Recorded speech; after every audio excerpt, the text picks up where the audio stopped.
we're doing now is I am spinning or coarse spinning some raw fleece. It hasn't been washed onto my core.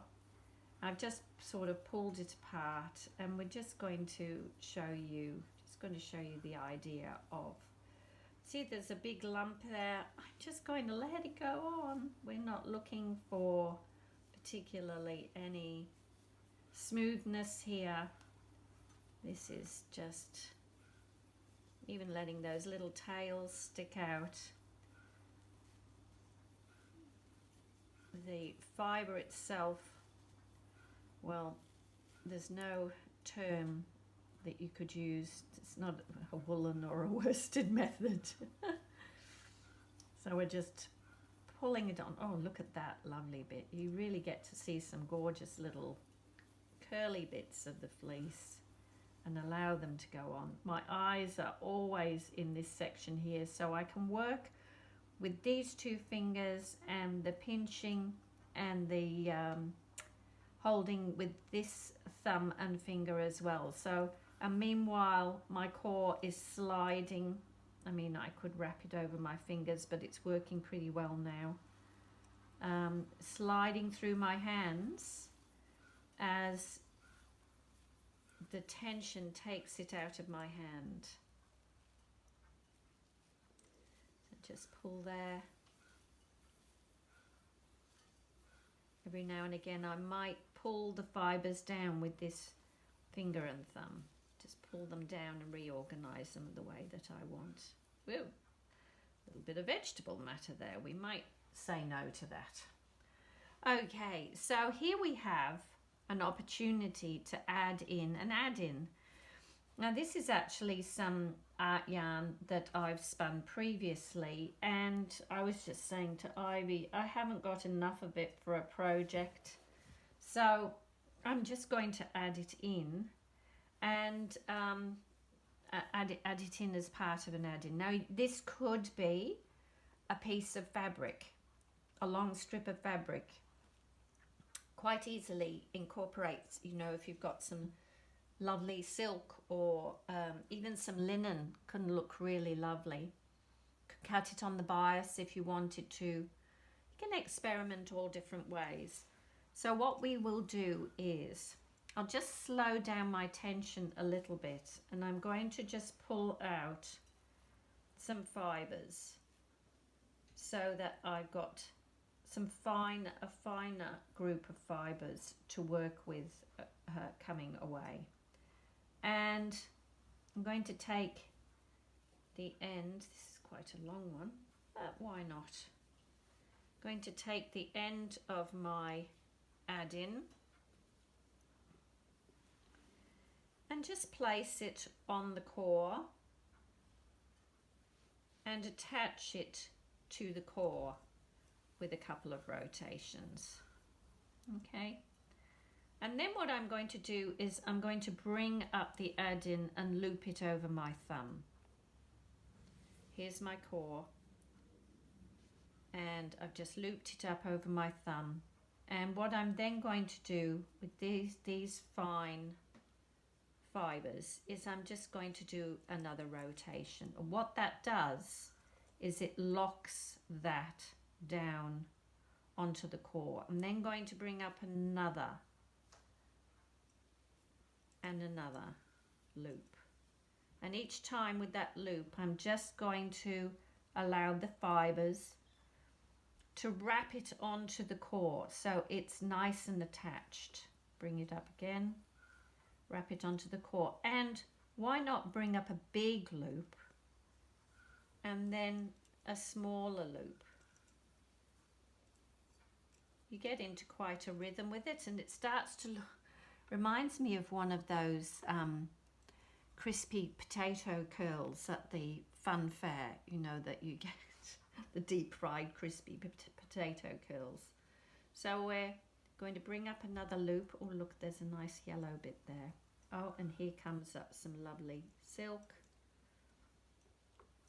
But you could do this with silk fabric. You can do all sorts of things with this method, and you get some lovely texture Here's still the finer thread wrapping it round onto the core. So we'll just keep going. Now you could say to me, well, why don't you just let it wrap around? Because if you do that, then it actually isn't attached to the core and it tends to slide up and down.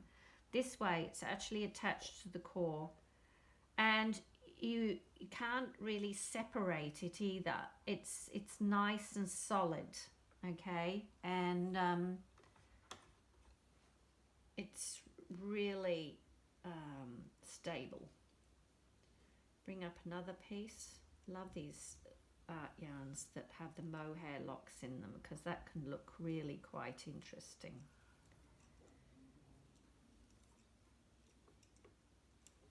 Whoops, wrong way. Oh, and I obviously just there lost, this is a good idea to show you, I lost my yarn that I was wrapping with, or my fibre that I was wrapping with. Here's the end of that. So I'll just reattach and pull out my add-in, do a couple of wraps. There we go, and now I've reattached.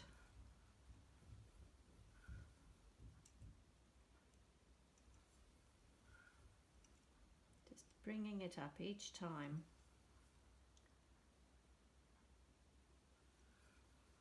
And now just got this, it's a shame that that's lovely silky bit is the short end, or is the end, but never mind, we will then just wrap and start to do that really textured core spin again. So look how much we've got there.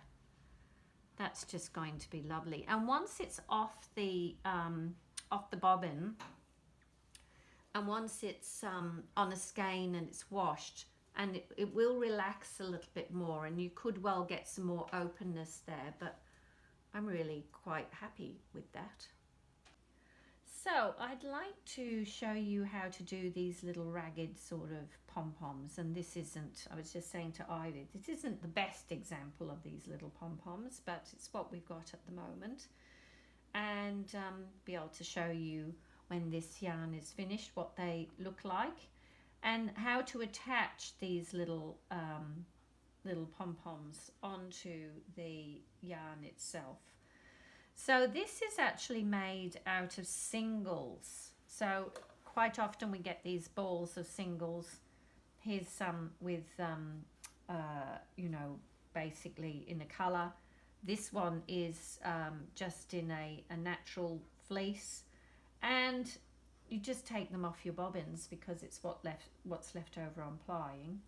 So all I'm going to do is I've determined that I quite like this length of pom-pom, and remember it's a single, so once it's washed it'll all twist back on itself, and you can just make them as thick or well, give them a fair amount of wraps, experiment maybe and find out how your single reacts best. So here's the wraps of my single. Now what I'm going to do with the core, so this core is still attached to my Hotch Potch, I'm going to determine the space and just push it through the wrap of my single that I've wrapped around my fingers here. So here's the loop, and here is the other part of the core coming out. Now what I'm going to do is to just take that loop and pass it over the top of my single little wrap here, and I'm just then going to give it a pull. So what I've basically done by doing that is I've completely attached it onto my core, and I can, you know, snip the ends off if I want to, but when this is washed, of course, it's the energy is going to probably all wrap back on itself. In fact, I really quite like the way it is just like that. And you get these lovely, interesting little pom-poms. So you would do that for however many times you want, and then you basically start to Hotch Potch down to them. Just grab some more lace here. So you'd Hotch Potch or coarse spin down to it, just in your usual manner. Have a look maybe where the ends are. If you want to, you can incorporate the ends into the coarse spinning of your fibre, so that's nice and tidy. As you come down to it, just basically wrap right up to it and then go beyond it. We'll just take the other end, whoops, and give it a little push and make sure that it's completely coarse spun. And so there you have, as I say, once we wash this will all, you can open it all up and you will get a really lovely sort of shaggy looking appearance to your yarn. Now you can make them as long as you want, and of course you can make them out of balanced yarn, plied yarn. They will hang like tassels off your yarn if you do them in that manner, and I can show you some of those. So coarse spinning right up to it and then wrapping around it. Might even take it back over. There we go. And continue to spin. Now come down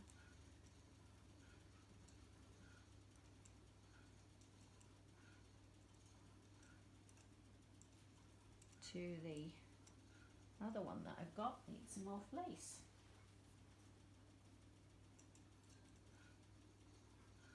Loving this fleece actually.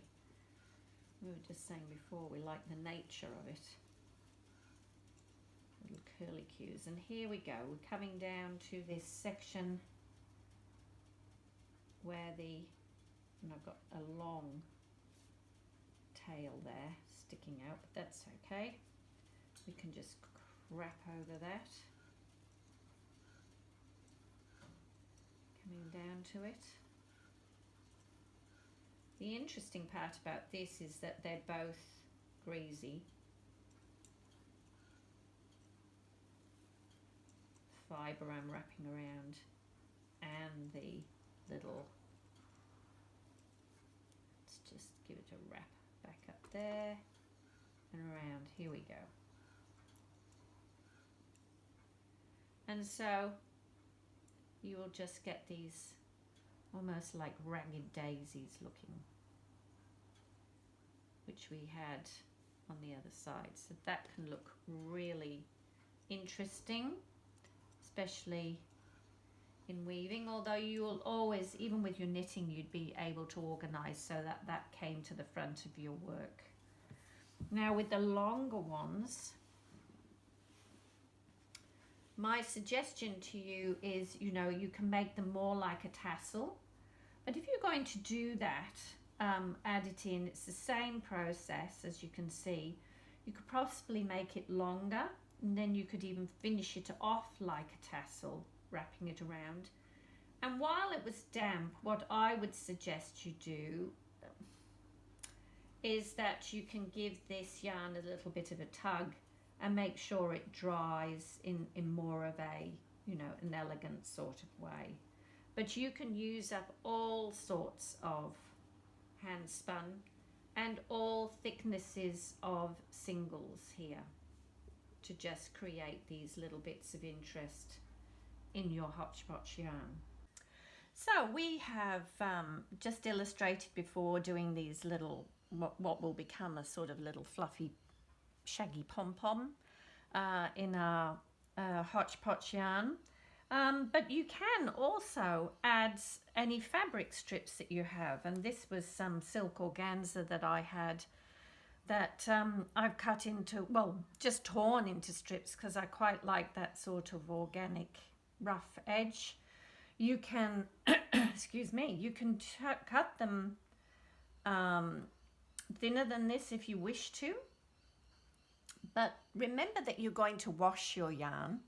And so, especially with silk, it will probably soften up and become thinner looking anyway through the wash.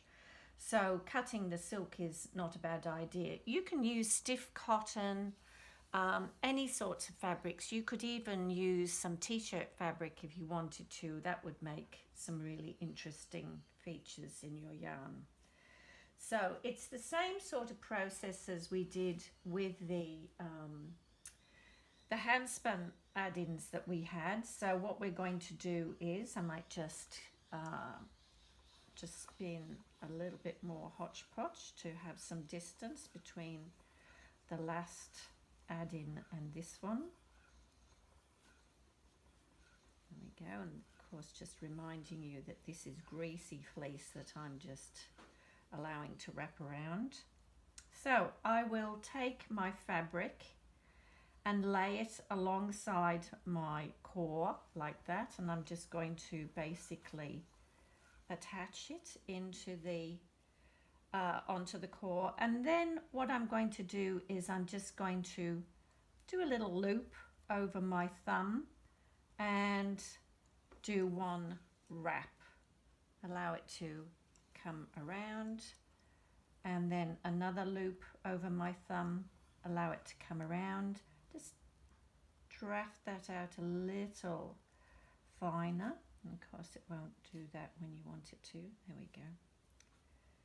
And just keep pushing the loops up, tightly up against the other one, and allowing your core to wrap around. So just continuously doing that. And you get this sort of ruched effect with your fabric.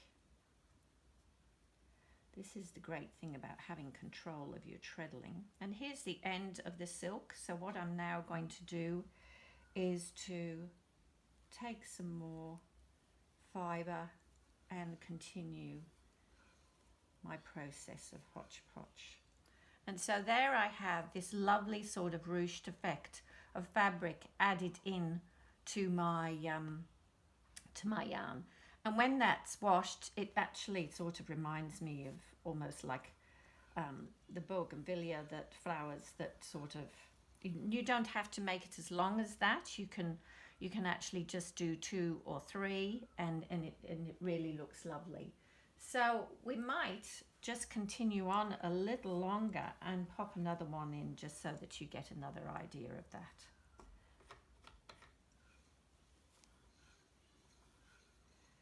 Taking up my tension there.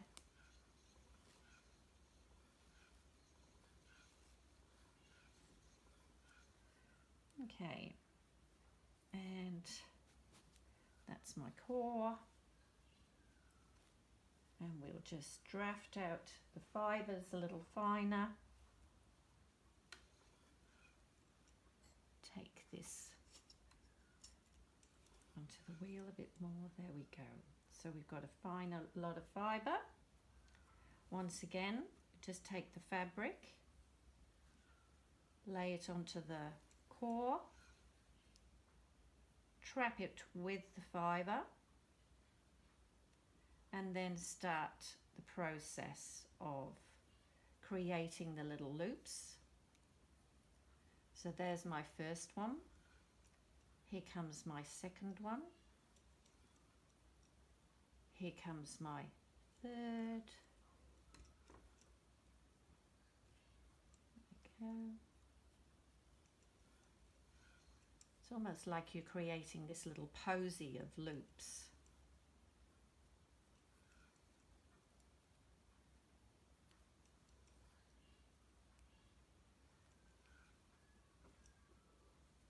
There we go. And just grabbing a little bit more fibre to finish off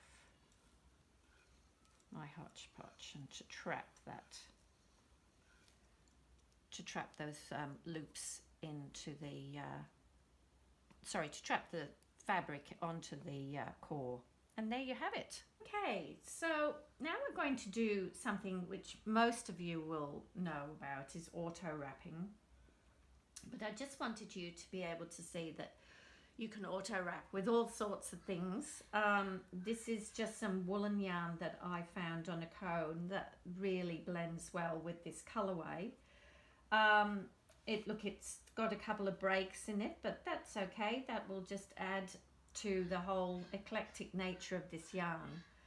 The nice thing about Hotch Potch yarn is that you just don't have to have any rules. You make up your own rules. I might auto wrap for a small section and then I might give it up and go and do something else, and we'll show you some examples of finished items that we've made out of the Hotch Potch yarn. But it's just using up your stash, basically using what you've got, being a little creative, and realizing that you're the master or mistress of your own destiny. You can do whatever you want with this yarn. Okay, so we will incorporate the auto wrap in this. We're just going to pop it down on the floor alongside, in this case, the core as well. So it's getting a bit cluttered down there, but here we go. And I've just laid the auto wrap for a short period next to my core, and then I just start the process. Now we just might even catch the auto wrap in my middle finger, as you can see, so that actually guides it, and I'm still concentrating on what I'm drafting out. So having done that, I think it's actually going to be better and work better if it's over this side in that way. And we'll start again. Here we go. So just allowing the auto wrap to be guided through these fingers here. And obviously with auto wrap, it loves thin spots. It will, rotate and fill up thin spots, and it just travels along with your fingers. Having it through your finger like this stops it getting caught up in the pigtail orifice, and this way you know that it's traveling down and around the yarn as you spin.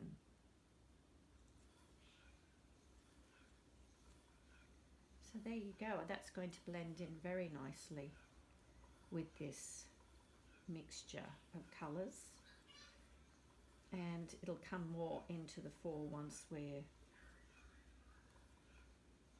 going to wash it. Just fluff that out, and we come to the break. So I might just tuck that back in now and wrap it in. I might do a little bit of spinning with just my fibre, my mixed fibre, and then I'll add the auto wrap in at some other point. Okay, so I have some Hotch Potch yarn, just plain natural coloured fleece that it's actually washed, but it doesn't really matter whether it's washed or unwashed. The process is the same. It might just be that because this is washed, the process won't be as long as it would if there was some greasy fleece involved. So I've tied off this skein with the core, and of course it didn't quite meet at one point, so we've got a long piece of core here joining it. Now you can see that there's still some energy, it's soft energy, but there's still some energy in this skein. The idea is now that we're going to felt it, just gently felt it, not a great deal. And we'll put some detergent in the water. This is very hot water, straight from the tap. Yep, that's hot. And just add that detergent in, just so that there's a little bit of a slip in the water. And now we'll start to pop it in there. And we're going to be quite, not vigorous, but it's not as if it's as gentle as if you were washing a normal skein. Now, if you also notice that I'm dropping the skein in, and as it drops down, it's actually dropping on top of each other. We'll rotate it, and we'll start to have a look at this, and we'll just keep rotating it and dropping it like that. Every now and again I give it a good squeeze, and this is not a bad idea, especially if you've got some greasy fleece in it. This is already starting to felt, I can see. And you can test it by pulling it, and no, maybe a little bit more. Now, the level of felting that you want to do can really depend on your project. I mean, this yarn makes wonderful cushion, the fronts of cushion covers, very sort of a little bit different, knitted on big needles. But if it was to be the front of a cushion cover, you would felt it a little bit more rather than gently felt it. But if it was going to be, say, for a throw rug, you might not felt it quite as much. If it's for a wall hanging, then you would take that into consideration, and you might felt it a little bit more. Here we go. So I can't separate and see the core here, and when I pull, there's definitely a web. So I'm going to just give it 1 or 2 more zhuzhes up and down. Maybe put a bit too much detergent in here. It's a very concentrated detergent, but never mind. We'll get rid of that soon. Okay, so I'll just get rid of this now. So rather than get all the bubbles out, what I'm actually going to do now is start to rinse my Hotch Potch. And yes, I'm rinsing it under a cold tap, and I'm rinsing it under flowing water. So it's definitely the yarn of differences. You could, of course, just fill up a sink of cold water. I'm trying to get rid of my soaps here, and I wish I hadn't put so much in, but I did.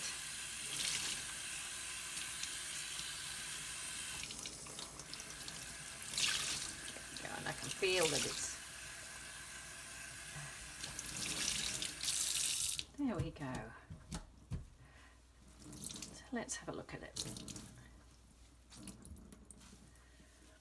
So it doesn't felt together with this process.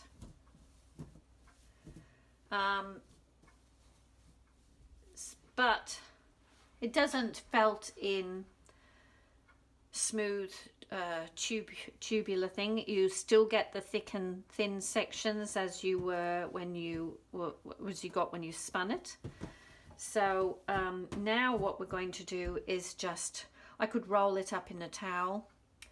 I have been known to just put it in my front loader and spin it, because, you know, yes, it would add to a little bit more of the felting, but it really wouldn't hurt it in any way. And then I'll just hang it up to dry. And so we'll talk a little bit more about what I do with a Hotch Potch yarn after it's dried. So this is an example of some yarn that has been auto wrapped, and it's also being washed. So you can see now that you get this sort of lovely texture of the wool, commercial wool yarn having been wrapped around the Hotch Potch. And especially with the different fleeces that were added into this Hotch Potch, little curls have started to pop out in between the auto wrapping. So it really gives it a lovely sort of different texture to it. So when your yarn is dried, now's the time to have a look at it. And you know, there's several opportunities to tidy up a yarn if you want to, because let's face it, you've thrown in all your scraps here, and you might not like how they've behaved in the style of yarn that you've made. I'm not a big fan of this sort of fluffy part where the lock of the fleece hasn't been caught in, and so there you go, I will just trim that off. But there are certain other fluffy bits that I won't trim off, like I certainly wouldn't trim off these lovely curls, but I might just trim off that end little bit there, and therefore the curl sort of comes into its own. I might trim off that little bit there. This is a very different yarn. You can actually tidy it up as much as you want, or leave it as organic and as textured as you want. The more that you tidy up, the more that you will get a smooth sort of tubular formation to your yarn. But know that if something's sticking out and you don't like it, then just chop it off. And you'll find then that your Hotch Potch yarn will have this lovely appeal to it.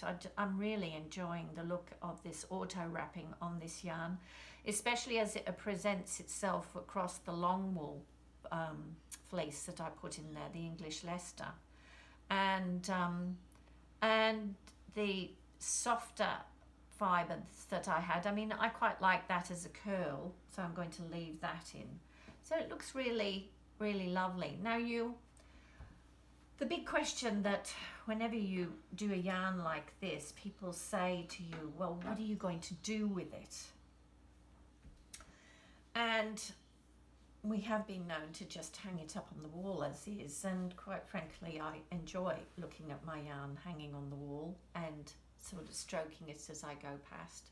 But I did want to show you live, so to speak, that how it can knit up. Now this particular yarn was quite thick, quite a thick Hotch Potch. There was a lot of white fleece in it, just some odd coloured bits that I had left over, and here it is knitted up. This was knitted up on 20mm needles, so quite large needles, just in a stocking stitch here.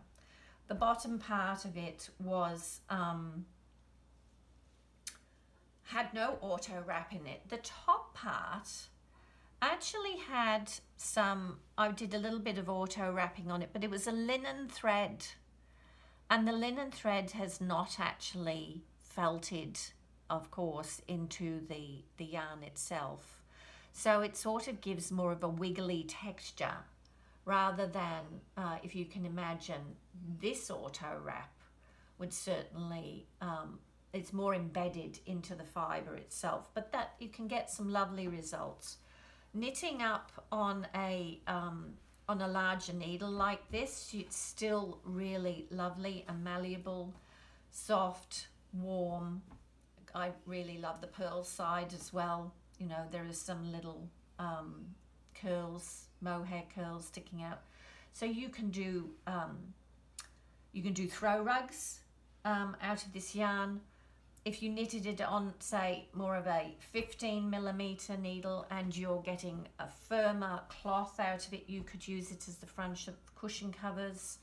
I certainly wouldn't make a whole cushion cover out of it, but it makes a beautiful front face of a cushion cover for textiles, for home wares. You can certainly use it in weaving and the like for these lovely textured wall weavings that people are doing.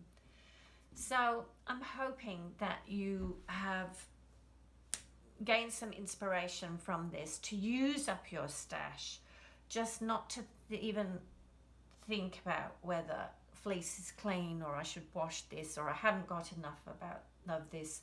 Just put everything into a big pile and just let the random nature of this yarn take hold and have some fun. So thank you so much for joining me.